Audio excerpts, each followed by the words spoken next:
people were totally ignorant of the real life consequences if we had a nuclear confrontation.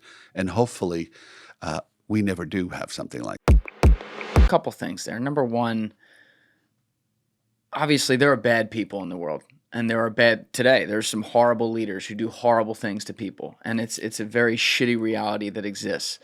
I think, unfortunately, it's dangerous that we've made Hitler over the past 7, 8 decades a 2-cent word.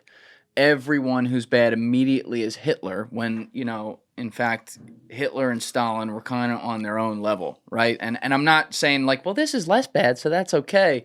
But it leads you to then say, out of fear, for example, oh, so that means we got to kill Castro, right? Which then could have all kinds of reverberating effects. But what I really don't understand when I study some of the history of CIA and particularly Dulles, as he's at the spear of it, is that they had such a hatred for communism, understandable. Yeah. But they didn't seem to have the same hatred for fascism. I mean, you're talking about a guy who, as you said it yourself, he was stationed in Bern, Switzerland during World War II. Exactly. That was not by accident. This is one of the godfathers of Operation Paperclip. He's absolutely someone who, outside of the scientists, protected other Nazis as well, and then formulated our CIA as a result of it. And I'm looking at it and I'm going, I personally make no distinction between communism and fascism. They're both on one end of the circle of politics doing the same end result. Like, what do you think contributes to the willful blindness on like just looking at one end of the problem as opposed to maybe both of them? Well, I think with the Kennedys, they came from a unique standpoint in the sense that, as I mentioned, I wrote a book about the Kennedys and how their Irish Catholic immigrant experience informed their public and private lives. Bobby Kennedy in the 50s, for instance, wrote about, in the New York Times, as a matter of fact, in a magazine article, he talked about how the communists took apart and dismantled the Catholic Church in Eastern Europe. So I think for a lot of people, there was a distinction that the fascists would allow the church at least to operate, whereas the communists just completely disassembled. They did not allow religion at all. They did not allow, and they disassembled all the churches in Eastern Europe. Certainly the Catholic Church. And that was the view from the Vatican. And that was something that the Kennedys were keenly aware. Joe Kennedy, one of his closest confidants, was the right-hand man of the Pope, Count Enrico Galeazzi, who was the right-hand man for Pope Pius the 12th. I wrote about that extensively in that book that I did 20 years ago. It's called The Kennedys, America's Emerald Kings. And those are documents from the JFK Library. These are all Joe Kennedy's documents. And subsequently, they became available during that time period, around 2000, 2001. And so I think it's really important when you're a historian to look at the culture that people come from, that leaders come from. And the Catholic experience was something that John F. Kennedy, who was the first minority president of the United States, his religion was the number one issue of that 1960 campaign. So this was all stuff that was in the back of the minds, I think, in the decision-making of the Kennedys. And the idea that Cuba would turn communist, and perhaps it would become the nexus of spreading, almost like a cancer, of communism throughout Latin America. That was something that was really unacceptable to them. Yeah, and I think there's also, looking at that moment in history, you had mentioned essentially the Cuban Missile Crisis, where the Soviets put their own nuclear missiles within Cuba. Yeah. There was such a fear back then that there was like going to be this nuclear holocaust. And so to see it from the perspective of the CIA and the American government, I think that's perfectly fair.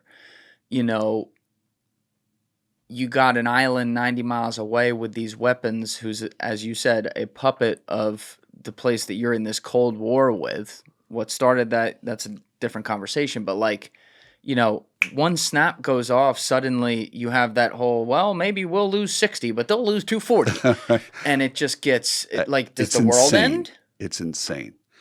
People have no idea. Actually, I did do a big documentary about 15 years ago about the Bravo bomb out in the South Pacific. And the folks in the Marshall Islands, to this day, they are still dealing with the health consequences of the bombing, the testing that was done. The Bravo was the biggest bomb. It was a hydrogen bomb, which Can we was pull this up, Alessi? it was 1,000 times stronger than the bombs at Hiroshima and Nagasaki. Whoa. And so those folks still are dealing with the health consequences. So what I'm saying is people were totally ignorant of the real life consequences if we had a nuclear confrontation. And hopefully we never do have something like that. Yeah, we have the video on the screen right now. So this is the test you're talking about? Right. Yeah, that's exactly it. That was actually went out with another photographer from Newsday, and we spent 2 weeks interviewing people. We did a documentary called Fallout for Newsday, actually, and that was about the Bravo bomb. But that gives you, now that's the hydrogen bomb. That's 1,000 times more powerful than the bomb at Hiroshima. But nevertheless, we were, by 1962, when we're talking about the Cuban Missile Crisis, this is what we're talking about. We're talking about a nuclear confrontation with both sides having hydrogen bombs. The consequences not only were immediate. In fact, a lot of people will say, in a unfortunate way, they would say you're lucky to get killed immediately rather than get killed through radiation poisoning, which is what a lot of people suffered from. Yes. So, people that from that time period in America, people my age or even a little bit older, when you were a school kid, they practiced going under their desks and things of that nature. The local school would have signs on them that would have kind of a triangular. It was a yellow sign with a triangular figure within a circle, and basically what it said is that this is an atomic bomb shelter, that schools could be used or other places could be used as bomb shelters. Actually, people would do that in their backyard instead of a garden or next to their garden. They would actually make their own bomb shelters. So this was the frame of mind in America back in the early 1960s.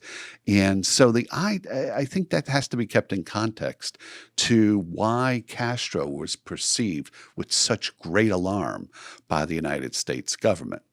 In the case of Johnny Roselli and Sam Giancana and the mafia down in Cuba, it was a little bit more simple.